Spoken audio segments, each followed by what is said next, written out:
Hi McLean, I'm Kate. And I'm Lexi. Welcome to a special edition of WMHS News. Broadcast journalism has been working hard to overcome our virtual obstacles this year, and we're excited to share our work with you all. Let's go.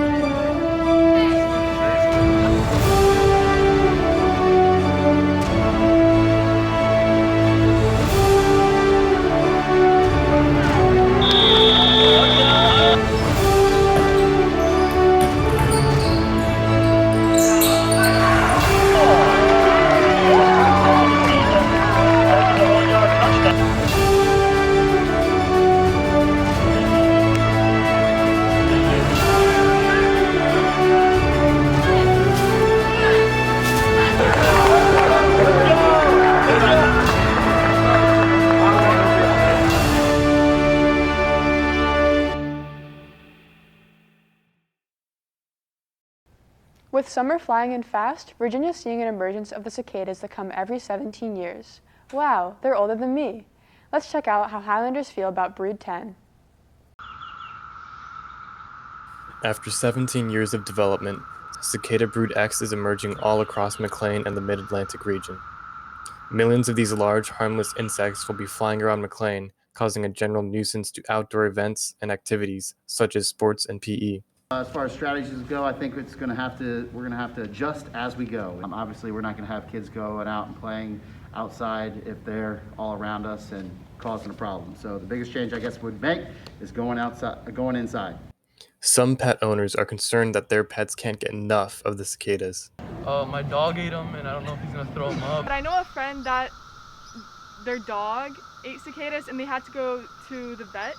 My dog's eating them, but they're not poisonous to animals. At most, they might just get a little nauseous, but it's okay if one of your pets eats them. I do try not to step on them. They kind of make me uncomfortable because their dead bodies are kind of laying everywhere. Last night when we were walking the dogs, they were everywhere. I was like, I don't want to step on them because everybody steps on them and I feel bad because they're just trying to live their life. Now I take the long way to the bus because it has less cicadas there. Despite some minor quandaries, these cicadas are an event to behold as they swarm through our community. Signing off for WMHS News, this is Timothy Sullivan, Artemis Nico, and Nico Christofferson. Ew! Did you know cicadas find it more difficult to emerge in urban areas? Fortunately for those of us who don't like cicadas, urbanization has likely minimalized this year's cicadas compared to 2004. However, urbanization can come with a cost. Let's take a closer look. With the construction of Tysons 3 on the horizon, discussion of urbanization in the McLean-Tysons area is on the rise. For Tysons 3, we offer a great mix of that proximity to the customer, access, as well as parking. Having the mall there brings a lot of people to Tysons. If you have a shopping center with a space available, having all those folks coming to Tysons is helping you because, those are people who, are going to be near your property that might not otherwise have been. Right Size McLean is an organization dedicated to controlling the growth of the McLean area. They're concerned about the increasing development. Tysons urbanization has been a concern of McLean citizens since its inception. The number one thing is traffic, flow through traffic that we all get. And then as time went on and we're seeing impact on our schools, such as overcrowding at McLean High School, and then just the lack of parks, especially playing fields for all of our children. Right Size McLean is proposing limitations on the number of residential units and building height. Here's what a McLean student has to say. So I think that all of the building construction plans that are, have been proposed and stuff, that wouldn't push us over into overcrowding. We're already overcrowded. But I think that it's important to realize that, people do need a space to live. And I think I have personally very much enjoyed living in the McLean area. I think it's a great place to be. And I just hate to see people leaving the area or leaving the school system just because of the overcrowding at McLean. Signing off for WMHS News, this is Michael Gomes and Kate Burke. McLean just keeps growing, and urbanization can have some pretty harsh environmental impacts. Here at McLean, the Environmental Club is dedicated to combating those issues. Let's find out what they've been doing. McLean's Environmental Club is one of the many clubs available to students. I joined Environmental Club because being an officer enables me to share what I've learned about environmental conservation with others. I joined the Environmental Club to better address the responsibility I have as someone in the younger generation to help preserve our environment. This school year, they started a Garden with the Garden Club, introducing lettuce, tomatoes, herbs, and peas, while also working together on carrots and wildflowers. At meetings, we discuss various topics such as electric cars and school buses, clean water, efficient ways to garden, and more. The club just started fixing up the garden beds behind the bleachers of the McLean field, and we fixed it up. And it was a fun way to get service hours and fresh air. In addition to gardening, the club offers plenty of opportunities for students to gain service hours. Right now they're doing stuff for a garden club and like a garden area. They meet up at the garden so they can do some gardening to get service hours or some fresh air. They do invasive plant removal volunteering in Fairfax County, and it shows just the invasive management areas and like how you can volunteer. And where you can volunteer and like what days. Volunteering opportunities are always posted under Google Classroom, and texts are sent via Remind. Shubham Day, one of the club's officers, said that meetings run every 3 to 4 weeks featuring a variety of topics. It's a really good club to get involved with. It's a really good way to like learn about, different species of plants and things like that within the county. It's a good way to get to know other people in more of a loose kind of, a looser setting. I want people to know that absolutely anyone can join. Gen Z should be more aware of ways that we can preserve our environment, and if you have free time, helping the environment is a great way to spend it. Reporting for WMHS News, this is Vanessa Popescu. For all the environmental club's hard work, they deserve a cookie. If you think you deserve a cookie too, you might want to check out Crumbl Cookies. Crumble Cookie is a new cookie chain and has recently opened in the town of Vienna. So a little backstory about Crumbl. It's a little family-owned business from Utah. They started with one cabin of cookies in Logan, Utah. And every week they have a different flavor, different 4 flavors. Yeah, I think it really switches it up and leaves variety for people to come in every week and try different flavors instead of it just being the same thing every week. They had some pretty interesting cookies and very flavorful. I really like the peanut butter chocolate ones, especially the I forget what it was called, but it was peanut butter chocolate and oatmeal. It was very rich. It was good. All the cookies, they were really fantastic. Signing off from WMHS News, this is Fiona Renee Woody, and Bella Mello. After having one of those cookies, you may want to go out and get some exercise. Here's Supaxay with your sports. Hi McLean, it's Supaxay with your sports. McLean sports teams have begun finishing up their seasons, with our McLean ice hockey team entering the playoff race as the 2nd seed, our crew teams having 2 more races before they head to states. The girls varsity tennis team earned a solid 7 wins in their season, only taking a few losses. Our boys tennis team went undefeated, 10-0. Our girls and boys lacrosse teams will be playing their regional games on Friday, and track will compete at South Lakes in their regional. Check out this video on one of our top track stars to hear about their season. McLean's cross-country program has always been competitive, but this year, sophomore Thais Rowley won the girls' state championships. Here's a closer look at what it's like to run in Thais' shoes. My dad he's a professional runner, and so he's ran all his life, and so since I was young, I played a lot of different sports. I played soccer, tennis, and ultimately I just decided to run. And since then, I've been running track probably since 3rd grade. So Thais and I are really good friends, and we've been running together since, her freshman year, my sophomore year. It's always super fun. I mean, she's faster than I am, but that's never been an issue, and she's just super fun to hang out with, and she's always been really supportive of everyone on the team. A typical workout day, for example, so we start practice around 3:30. We do a warm-up, work stretches, and we do a track workout, cool down, and then normally we'll go to weight room. I always loved the team aspect. We have a really great team, and everyone cares about each other, and it's so fun to cheer on my teammates and to just run around and kind of just see everyone's excitement when they do well or when they successfully complete a race. I like it because it's good exercise and everyone there is super nice and encouraging, which makes it a really fun time.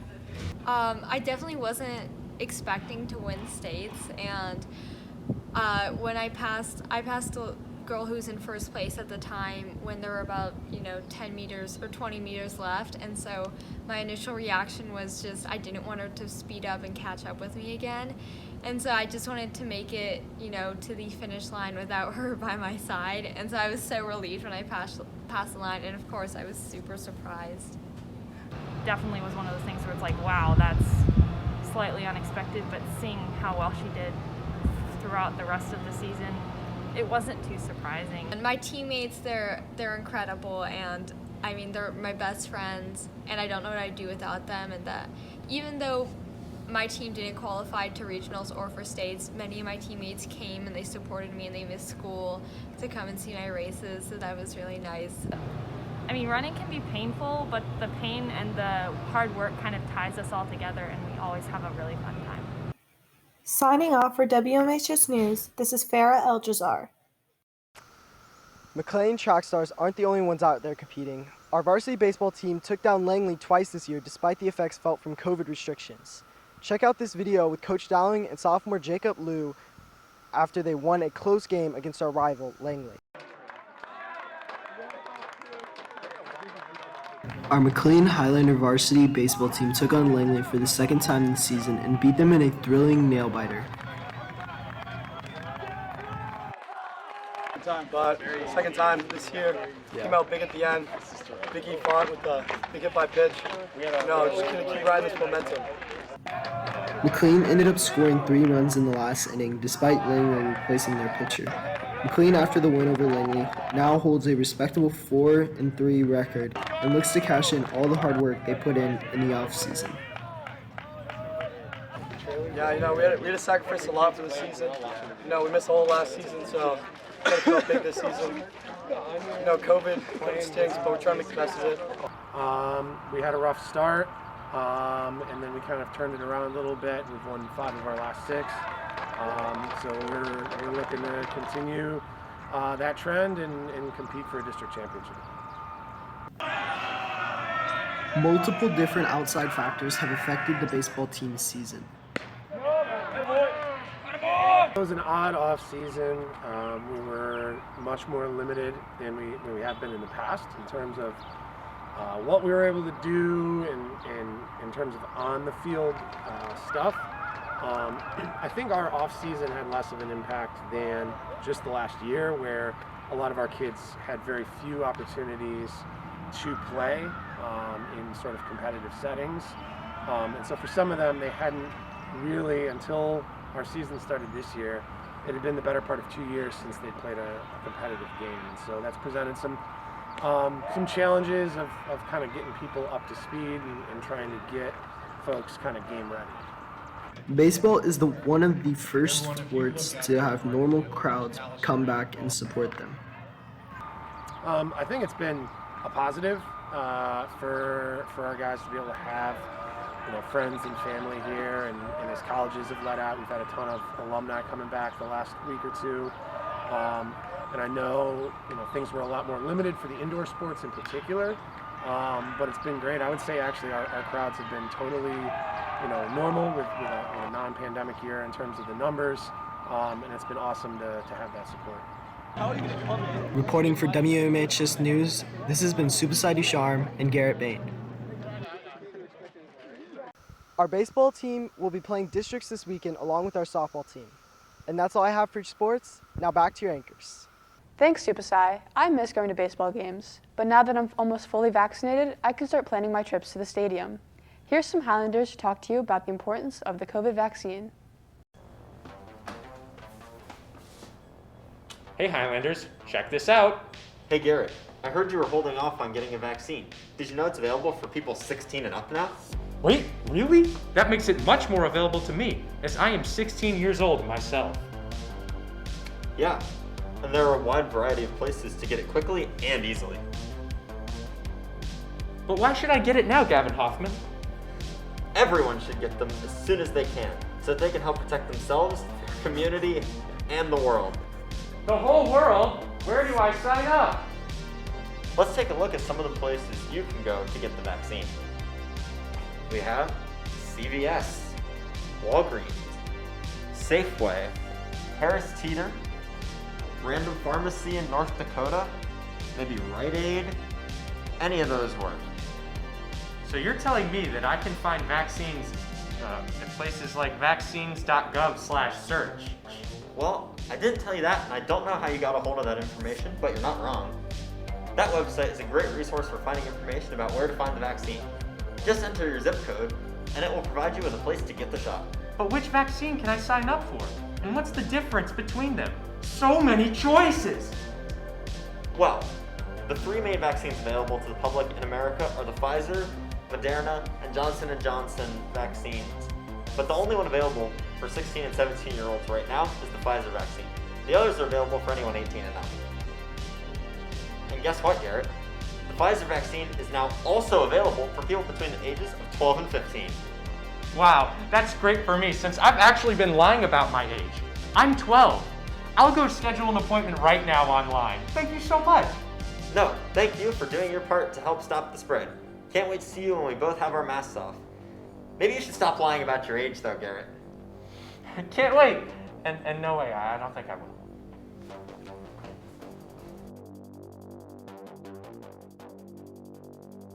An event I missed attending in particular was art shows. Luckily, McLean's special education art show was in person this year. Let's see how they made it possible. With COVID affecting people all over the world, John Demers decided to make the best of the year, giving his special education students the opportunity to learn about art and express themselves in their own art. And so when we came back, everybody was talking about what we needed to do, what we needed to give to students to make them feel happy to be back and to really sort of bridge the gap that all this had created. And at that time, I had been taking art at McLean Project for the Arts for 3 years. And without any indication, any plan to teach art whatsoever, I was learning it for me as a kind of hobby. And then I realized that we could do art. Alex Pisaki and Abby Criswell have been participating in the class since they were able to return to school. Mr. DeVere's art class, I painted a yellow picture because my favorite color is yellow. It's a kittens at a picnic. I think like art is like fun and relaxing, and I think like a picnic is fun and relaxing, so I didn't really know if anybody would show up, and instead everybody showed up. And so most of this year, when we were in school, we had a wonderful experience of painting and sculpting and anything else that anybody wanted to do. Art has had a positive impact on the students who have participated this year. It was fun. I'm still going to do art, and I'm gonna keep on see what I'm gonna create. The art show at the front of the school will be available to visit until the end of the year. Signing off for WMHS News, this has been Supaxay Dushar. That art looks so cool. Speaking of McLean students doing cool things, the McLean Community Center just wrapped up their governing board election for teens. Let's see who won. The McLean Community Center holds an annual election for their governing board to provide leadership experience and an opportunity to improve programs for their community members as a youth. What we've really seen that's made the biggest difference this year is we added a link that candidates could send out to their friends and family who live in the district, as well as on the website to request a ballot via the link. So simply adding that link has made a huge difference in the number of ballots that have already been requested. But then we also just at orientation told the candidates it's incumbent upon them to reach out to the community at any public event that they felt comfortable. I've had to use Instagram a lot for my campaign because with everybody being virtual, Instagram's been a really valuable tool because almost everybody who I know uses it. And I know my campaign partner, whose name is Ivy, has been using it a lot as well. especially when we've gotten into technology and outreach, we really look to the youth members to contribute, because we don't have anybody in their 20s or 30s right now on the board. Everybody's 40s and up, and they're our only link to people of that age. We're kind of like making a mission for the community center. We're not actually doing like the programs and stuff. We're suggesting goals that we would like to see that would impact the greater McLean community. I definitely grew so much from the campaign experience. No matter whether you win or lose. Number one, I made a lot of great new friends who I was campaigning against, but we were still like super close, which was really cool. You know, you get this unique ability to vote for other teams and people who you know, when you're voting for a president or a governor, you probably don't know that person, but here you can really know who you're voting for and why you're voting for them. As the election has come to an end with the final ballots accounted for, Max Blackson celebrates his victory as this year's youth-elected McLean Community Center Governing Board member. Signing off for WMHS News, I'm Lexi Ortiz. I can't wait to see what changes our new representatives come up with next school year. Before that, though, we need to enjoy our summer break. To finish off the special edition of WMHS News, let's hear some summer plans from students and teachers. The end of the year is closer than ever, and Highlanders are very excited for it to finally come to an end. Yeah, brother. Absolutely. I am ready for the summer. It's going to be a lot of fun, I think. One burning question that's on everybody's minds is just how are they going to celebrate this very special occasion? Quietly in my house, socially distanced. Well, I think that we have some end of year sort of celebrations in the department, but I think my first thing I'm going to do is, I live down in Fredericksburg, I think the first thing I'm going to do is go see a minor league baseball game at the new Fredericksburg Nationals baseball park. Another thing that Highlanders are thinking about is how they are going to spend their summer. I hope to go to Europe. It would be nice. Apparently Europe's opening up with little white, if you have a little white vaccine card, then you can go to Europe. And of course, everyone except seniors is looking forward to one more thing, which is the beginning of the next school year. Somewhat. I'm half excited because I like half of my classes. Teach the same classes I'm teaching this year. I'm looking forward to getting back in the classroom with all the kids looking at me. I get to be my ridiculous self in front of them. I think it's going to be fun. Get ready for 110% Mr. L. Signing off for WMHS News, this is Duncan Blankenbaker. Those summer plans sound awesome. I think so too. Well, that wraps up our special edition of WMHS News. We'd like to thank the students and staff members who took time out of their days each week to tune into our show. We'd also like to give a special thanks to Miss Benedict, who is the backbone of broadcast journalism. Have a great summer, Highlanders!